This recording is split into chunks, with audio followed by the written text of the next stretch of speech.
Tuning in to the online broadcast network, AFTERBUZZ TV. Over 20 million weekly downloads in over 150 countries, and your #1 source for after-show entertainment.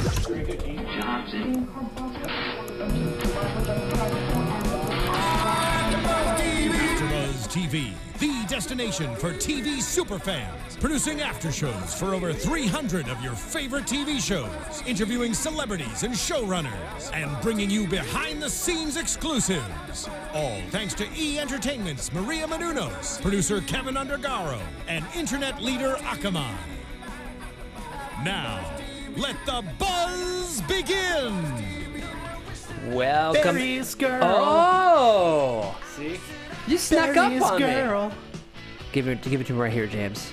Don't really think anyone wants a woman like that, though, honestly. No, honestly, Ashley, Ashley a was little kinda bit sketchy sketch. family. Welcome, everybody, to sketch. another after show of Cooper Barrett's Guide to Surviving Life here on AfterBuzz TV, Season 1, Episode 5, How to Survive Your Roommate's Girlfriend. I've never had to deal with that, actually. You haven't? I haven't. Oh, my Lord. It's an unfortunate situation. I am Cameron Lewis. Follow me at The Only Cam Shop, Twitter and Instagram. James. I am James Franck. You can follow me on Twitter at TheJimboSlice. That's TheJimboSlice. So here's the deal. This is a very sticky situation. I'm glad they did this episode because I have been in this situation. I think many of you out there have been in this situation. Really? Yeah, it's not ever fun. And this, I think this kind of goes for a lot of situations, right? So we have roommate's girlfriend, but generally, how to survive your friend's girlfriend. I was going to say, I've never had to deal with a roommate's girlfriend, but friends' girlfriends, yes. I've had to, like, oh, man, you're bringing her. It's tough, right? Like, oh, man, it's so hard. It's tough because you have to find the balance between, yeah, she's great, I guess, for all of the reasons that you think. And that's awesome, but also she's a terrible person. The worst is, like, when they break up and you're like, oh man, I hated her, I'm so glad you're broken up, and then they get back together and you're like, yeah, and you're like, you have to pretend to like them now. Yeah, that sucks. That's really horrible. Anyways, so that's the topic of tonight's show. We start, as always, Cooper's running away from something. Yeah, he's always in a sticky situation, a helicopter chase of all things, and that's where we start the show. Now, Barry and Ashley are introduced when they walk in the apartment, all lovey-dovey. You've been in this situation, right? The new girlfriend, it's that honeymoon phase. This wears off, people. Lots of PDA. Lots of PDA, calling each other schnookums and all these other things. And Ashley says at one point, oh, he doesn't watch horror movies anymore. And it was funny because Barry... he screws it up. He's like, yeah, because it's degrading to axe murderers. Yeah. To women. Objectifies axe murderers. So this is where we're introduced to Ashley. What did you think? Did you think she was crazy at this point, or did you think she was pretty normal? I thought she was crazy as soon as, like, things, like, too good to be true situation. Yeah. Of, like, wait a minute, like... Yeah. I don't know. That's red flag for me. It's like, oh, you're perfect at all of this stuff, and you like everything I like, and you're down for me to do, like, guy things and with my friends, and wait a minute. It shouldn't feel like marriage in that first week. You're gonna go to the library? Like, who even goes to libraries? Yeah, by the way, that's a good point. Who does go to a library? Do they exist anymore? I think that's the only place you can rent movies still. I think you're right. And they're only on Laserdisc. That's the only way you can rent them. But we see Neil and Cooper obviously not fond of the situation. But Kelly says it's just because you guys are lonely, which I think is a little bit true. Kind of a dick move, though. I would have thrown that right back at her. Yeah. Like, hey. Well, where would you be if you weren't hanging out with us? Yeah. Why do you want to replace a dude in our relationship so bad? Yeah. She was. Oh my God. She was trying so hard, and I love how, like, all her impressions and Neil was just like racist. Yeah. So Cooper and Neil are just oddly suspicious of Ashley up front. It wasn't even we don't like her. It was we don't really like her, and also she's probably cheating on you, man. Because they were talking about she was going to the library, and they think it's really, really obvious. I've been in this situation too. Oh yeah. Where you know what? This is such a thing you do in high school and college. I don't recommend it in your adult life, warning your friends that somebody's cheating without any solid proof, because then you're just labeled an ass. Especially with like nowadays social media, like you could find out pretty quick. And chances are they're going to hang themselves. Right, exactly. Like Snapchat and whatnot, they're going to get caught in something. And be like, oh, I posted that. It's like, yeah, and I saw it, and now you're in trouble. Shouldn't have gotten drunk at that karaoke bar. Type of thing. At first, when like she goes to the library and they're like spying, and it's like, oh, she's kissing a dude. I was like, that's either her brother or she's got a twin sister. I was like, it's gonna be one of those. I thought it was the twin sister. It's way too easy for her to just get caught cheating. I thought it was the twin sister because she was wearing a different outfit. Okay, cool. I noticed. And I was like, okay, yeah. Did she do a quick change on the way there? She have a twin sister, and then they barge in the apartment and they're laying on the couch. It's like, she have a teleporter? Like, what's going on? She has a teleporter. She's a quick change artist. And apparently she was just really sweaty in the library. She carries like a Superman phone booth everywhere. By the way, yeah, they have those. They have collapsible ones you can put in your briefcase. Yeah. By the way, I don't want to get nasty for a second, but who kisses their dad like that? Weird. I've seen. Yeah, pal. Hi, dad. How's it going? And all that stuff, and even on the lips, whatever. But it was a very like lustful make-out sesh in front of the library. Weird. And that was definitely not her dad in that shot. They definitely used a younger body double, because I was like, this guy might even be younger than her. Yeah, it was weird. Yeah, I don't know, James. It's a weird situation. But Barry, of course, is upset because everybody's doubting him. Yeah. I've been on that end of the stick too, man. It's rough. You know you're in a good situation, and everybody in the first couple of weeks is like, I don't know, man, it's not going too well. I don't know if she's right for you. That pisses me off. I was on the other end of the spectrum where I was the dumbass that wasn't listening to everyone's like, do you not see this? Like, oh no, me too. 100%. Are you not aware of this? And I was just ostriching it up. No, my head is buried as far as I can in this sand. Yeah. She's perfect. What are you talking about? Yeah, she cured cancer, I think. Something like that. Yeah, what turns to find out, we find out Barry has been gone for 4 or 5 days, and everybody's missing him, and Kelly's trying to replace him, doing all the quoting. It said something about sporange at one point. Just like mixing words. What do you mean Barry, nothing rhymes with orange? And Barry she just, does do. Mix words. But also, I don't know. I could think the racist thing. I don't know. I have a huge crush on Kelly, by the way. I'd be okay if you tell me though if it's right for me or not. I need you to do that. I would support you in this. And then we're going to make it happen.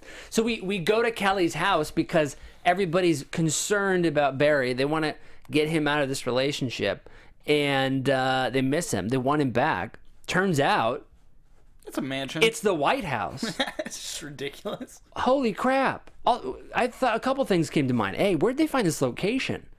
This is insane. That's a good point. I didn't even think of that. B, what did they do? At first, I thought, I didn't know it was Ashley's, like, family house. I thought it was just Ashley's place. And I was like, okay, this is a sorority house. Or she found the treasure in National Treasure with Nicolas Cage. I don't know what's going on. Actually, the guy who plays Josh was in National Treasure, so accidental tie-in there. But they find Barry there, who's becoming very acclimated to life. He says, I love this line, I'll receive them on the terrace, or the veranda. I'll receive them on the veranda, which I don't know what that is either. I love Neil later is like, I guess a veranda is just a really big balcony. Yeah. You mentioned Josh, he's like battling it out with his boss. Yes. Because his boss is like so much cooler than him at the law firm, and for some reason drives a sports car that has 2 jet skis hooked to the back of it to show off how cool he is. Come on, man. That's not good for your car. He says he's the 3rd largest Persian real estate lawyer, which this is news to me that this kind of competition exists. Apparently over jet skis too. Yeah. Do people even use jet skis anymore? I don't think so. Was that a 90s, mid-2000s thing? I'm pretty sure it was. Reach higher, Josh. Reach for the stars, man. Aspire for more than just the jet ski. So anyhow, we find, again, Barry has become quite acclimated to life. He's walking around in his white polos. He has one of those hoverboard things. We find out they're in a whole floor of the house. And he essentially tells all the guys and Kelly, I'm not moving back. He's done. Do you blame him? No. Hell no. Why would you leave that? You know, a couple episodes ago, he was worried about losing a TV. Now there's one in every room, probably. Yeah. He has what was it, like a croquet cart that just follows him around? Yes, the automatic, the robotic croquet cart, who becomes his best friend. It's like, it just won't stop following. It's amazing. So, and by the way, when they go over, we're talking about Josh a second ago, they meet the family, they meet the dad, they meet Frank, and Josh is there as well, and Josh says, yeah, you know, I could help you out with some of this stuff, because Frank, the dad's talking about, you know, dealing with his lawyer and some of these buildings and real estate and all that, and Josh says, you know, I'm good at this. I can do this. But he doesn't know what he's getting into. No. Which we find out, because after everybody leaves, after they find out Barry doesn't want to come back to the house, they're devastated. Frank says, Barry, I'm going to get you started at the ground floor so that you can learn the business. And they walk over to the pool. What do they see, James? They see the lawyer that was screwing everything up for Ashley's dad. Yeah. Just getting dunked into the pool, not by his own choice. I don't know what I would do in this situation. I'd do whatever they wanted. I think I would. And then later, coffee, and then just like, you want coffee? I'll be back, and then never come back. Right. Be like, yeah, I'm totally down. Oh, of course. So I'm gonna go grab the dry cleaning. Yeah. Let me know if you guys need a donut. I'm gonna go find a car with a really big trunk. I'm gonna go get some shovels, some bag of lime. You know, like just start referencing any gangster movie you've ever seen. Yeah. Just like. That is weird, though. Thankfully, I've never been in that situation where I've had to make any kind of decision like that. But that would be so awkward. I once found out my girlfriend's dad was a chiropractor, and that was pretty scary. You know what I'm saying? No. So again, Dixon. They're drowning Dixon in the pool. Which, cool name, Dixon. I really like that name. Barry's in a business he did not know he was getting into. Josh really doesn't know what he's getting into. And Barry goes and tells the guys. Yeah. Immediately, hey, Frank, he's a mobster. He's a murderer. He's the head of the Mason crime family. Which, Mason crime family is the most generic sounding crime family. He's part of the Smith estate. Like, think of like a more, like, I don't know, Italians probably get labeled mobsters too often, but do something like that, right? Do a little something like that. So they're obviously worried about him. They think Barry is in a sticky situation. But here's the problem. You can't just break up with this chick. No, because Daddy's gonna hunt you. Like, Daddy's gonna be pissed. Now you're definitely dead. Yeah, now he's coming after you. It's not. It's gone way past the point of like, you know what? If you ever hurt my daughter, I'm gonna kill you. You know, never hurt her. No, it's like, actually, if you break up with her, I will murder you. Actually, I put you in the trunk. Dug. Yeah, the hole is dug. You're gonna be out with Dixon in the back. We're gonna throw you in that pool. It's not gonna be a good situation. So they concoct a scheme as always. Cooper's always behind this stuff. Him and Neil go to the Mason estate and knock on the door, and Ashley answers, and they tell him, Ashley, he went to Buffalo Wild Wings. We told him not to eat and drive. Never came back. As Barry walks by Ashley in the background. Oh, hey, y'all. You doing this today? Like, classic Barry. Yes, Cooper. Barry We're doing this today. Be screwing it up. Even when they're trying to save his butt. And then he has to tell her, I kind of want to break up with you. What is so dangerous about Buffalo Wild Wings that you can't try? Oh, yeah. I really like their pretzels. You hear that, Buffalo Wild Wings? Tweet us. James likes your pretzels. I like your pretzels. Queso dip. So, Kelly, again, this whole time reminding everybody, I can fill this Barry void. Which, why does she want to so bad? I don't know. She's already their friend.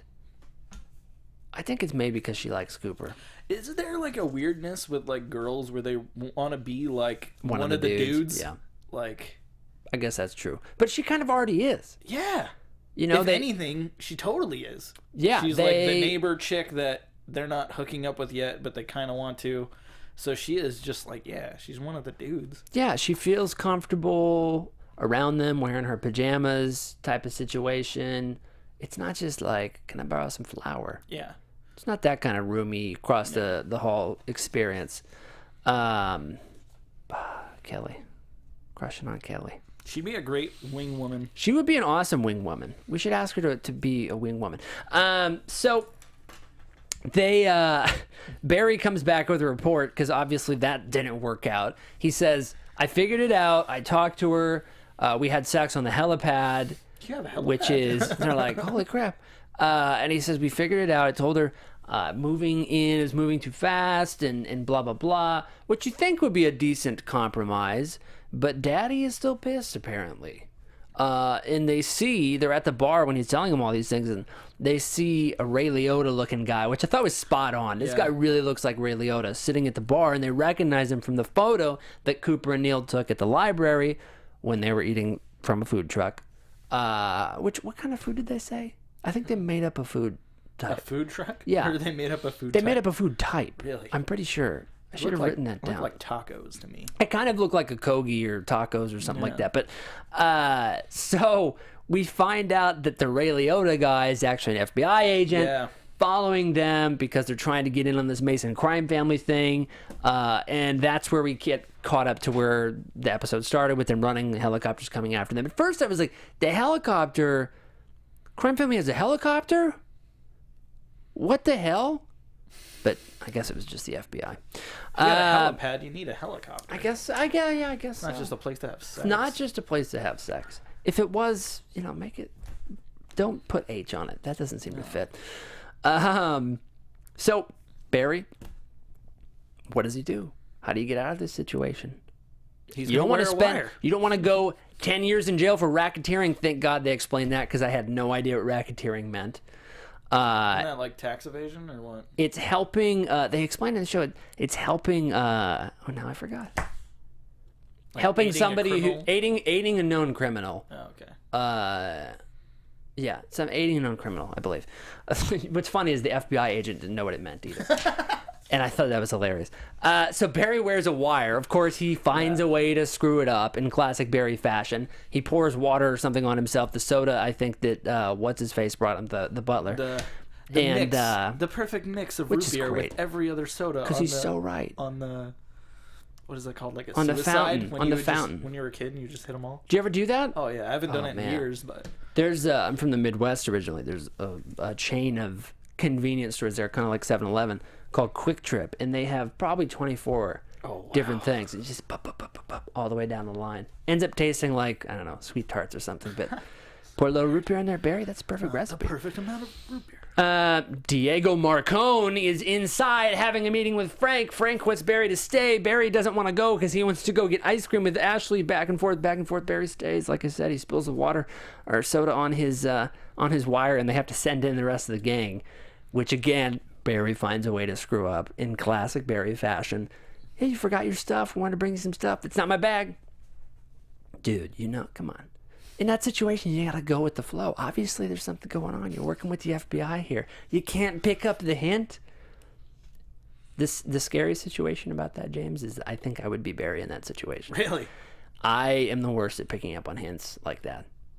Like the nudge and the wink, just like the nudge and completely gone. You got something in your eye? Why do you keep hitting me? Yes. I've screwed up so many surprise birthday parties. Really? Oh my God. Just things like that. I'm the worst at. Well, at least it's not like a life or death situation. I hope Kelly will still accept me. So the guys come in. There's a gunshot scene, a Mexican standoff, as they say, and that's the end of our episode. What did we learn? Cooper wraps it up at the end. There are no winners in a Mexican standoff. You should never get into a business you know nothing about. Without knowing everything about it. When your roommate or your friend gets in a relationship, try to be supportive because we're all one special person away from a whole new life. Wow. Yeah. Wink, wink, Kelly. For Cooper and for myself. What if when, like, him and Kelly finally get together, then he really wants her to be like Barry and it throws up all this weird shit? Like, wait a minute. I hope that happens. That'll be great television. And she just has ridiculous lines like Barry says, just like the funniest shit. It's just like, what? All right, James. Any other thoughts on this week's Koopa? I think starting not next week, but the week after, we're going to do 2 shows. We're going to do back-to-back shows. All right. So we won't be here next week. I believe we'll be here the week after, and we'll do episodes 6 and 7 together. There you go. I believe. Straight from the horse's mouth right there. Sure. That's where you can find us. Hey, subscribe to the podcast in iTunes. Search for everything AfterBuzz TV there. Thousands of shows here at AfterBuzz TV, James. Tell the people where they can find you. You can find me on Twitter at TheJimboSlice. That's TheeJimboSlice. I hope I spelled that I think right. you might have. I hope so. I do that with my last name sometimes. I'm like, I don't remember where I was at. Let me start over. I'll be on the Lucha Underground After Show on Thursday at 10 o'clock. Very nice. At The Only Camshaft, Twitter and Instagram is where you can find me. And you can also find me at 10 o'clock here at AfterBuzz TV, wrapping up Shark Tank. We're going to have Spretz on tonight, the guys from Spretz. And there was 2 episodes this week, James. We got 8 pitches to go through. Join me there. Until next time, buzz you later. From executive producers Maria Menounos, Kevin Undergaro, Phil Svitek, and the entire AfterBuzz TV staff, we would like to thank you for listening to the AfterBuzz TV network. To watch or listen to other after shows and post comments or questions, be sure to visit AfterBuzzTV.com. I'm Sir Richard Wentworth, and this has been a presentation of AfterBuzz TV. Buzz you later. The views expressed herein are those of the hosts only and do not necessarily reflect the views of AfterBuzz TV or its owners or principals.